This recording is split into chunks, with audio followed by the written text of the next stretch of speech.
Now we read about the drag force or a viscous force. Now the opposing force experienced by the body while moving through the fluid is called the drag force and it is represented by Ft. अब जैसे मैंने आपको पहले बताया कि जब body किसी भी फ्लूइड में से, फ्लूइड कहते हैं जो लिक्विड होता है या गैसेस होती हैं, फ्लूइड में से जब गुजरती हैं तो जो फ्लूइड होता है वो उसको अपोज करता है उसकी मोशन को, यानी अगर बॉडी डाउनवर्ड जा रही है तो अपोजिंग फोर्स जो है वो अपवर्ड लगेगी, तो that opposing force is called the drag force. When a body moves through a fluid medium such as liquid or air, fluid opposes its motion. The opposing force is called the drag force. अब drag force को हम किससे represent करते हैं? Ft से represent करते हैं. और ये किन किन चीज़ों के ऊपर डिपेंड करती है? It depends upon the size. जितना बड़ा साइज़ होगा, जैसी शेप होगी बॉडी की, जितना बड़ी बॉडी होगी उतनी ज़्यादा ड्रैग फोर्स लगेगी. इट्स वेलोसिटी, इसी तरह अगर तेज़ी से बॉडी नीचे आ रही है तो अपोजिंग फोर्स भी बढ़ती जाएगी, ज़्यादा हो जाएगी.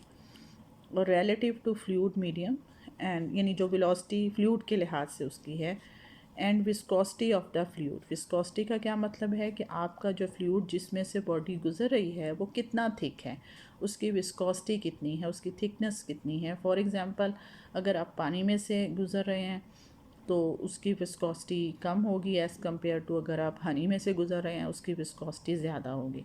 तो viscosity is represented by the word coefficient that is called the eta. अब किन किन चीज़ों के ऊपर डिपेंड कर रही है? अब एफ डी किसके डायरेक्टली प्रोपोर्शनल है? ईटा के. That is called the coefficient of viscosity. It is represented bye ईटा. जितनी ज़्यादा विस्कोसिटी होगी मीडियम की उतनी ज़्यादा ड्रैग फोर्स होगी. और किसके ऊपर डिपेंड करती है? Size of the body. जितना बड़ा साइज़ होगा बॉडी का उतनी ही ज़्यादा ड्रैग फोर्स होगी. उसके अलावा किस पे डिपेंड कर रही है? वेलोसिटी. वेलोसिटी अगर ज़्यादा कर हो जाएगी बॉडी की तो ड्रैग फोर्स भी ज़्यादा होगी. So F D is directly proportional to eta, R and V. ये आपने पढ़ा हुआ है, स्टोक्स थ्योरम है कि F D is equal to, ये फ्लूइड डायनामिक्स आपने पढ़ी हुई है, 6 चैप्टर है फर्स्ट ईयर का. F D is equal to 6 pi eta R Y. 6 pi जो है वो इसमें कांस्टेंट है, वैल्यू ऑफ कांस्टेंट है, तो F D is equal to 6 pi eta R Y R V. अब फ्रीली फॉलिंग बॉडी है.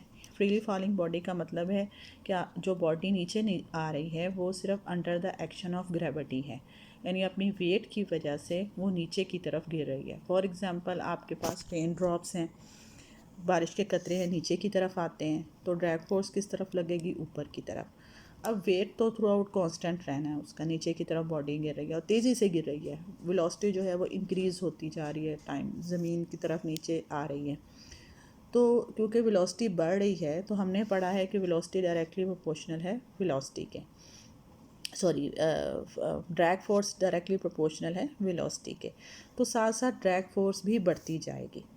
अगर वेलोसिटी बढ़ेगी तो ड्रैग फोर्स भी बढ़ती जाएगी. अब एक पॉइंट ऐसा आएगा कि ड्रैग फोर्स बढ़ते बढ़ते उस बॉडी के वेट के इक्वल हो जाएगी, यानी वेट किस तरफ लग रहा है? डाउनवर्ड. ड्रैग फोर्स किस तरफ लग रही है? अपवर्ड.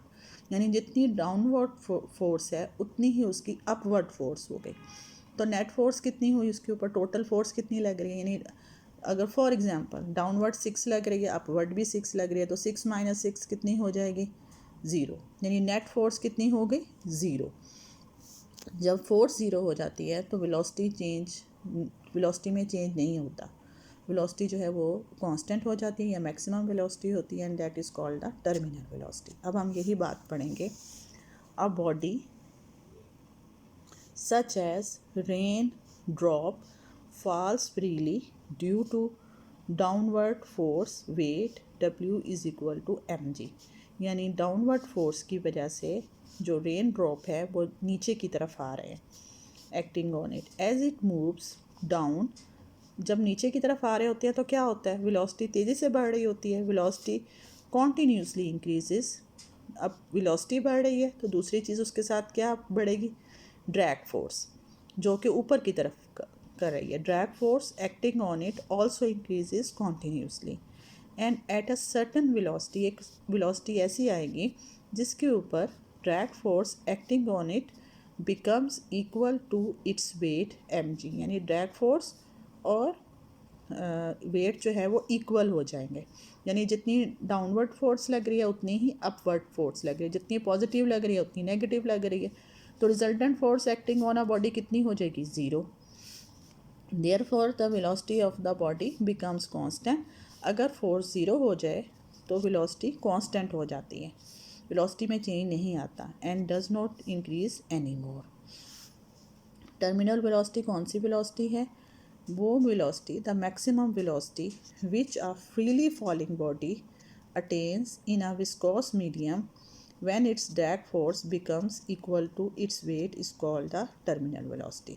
यानी जब ये मैक्सिमम वेलोसिटी है, यानी फ्रीली फॉली बॉडी जो है वो किसी भी विस्कोस मीडियम में अटेन कर लेता है, जब उसकी ड्रैग फोर्स उसके वेट के इक्वल हो जाए तो उस पॉइंट के ऊपर जो वेलोसिटी होती है that is called the terminal velocity.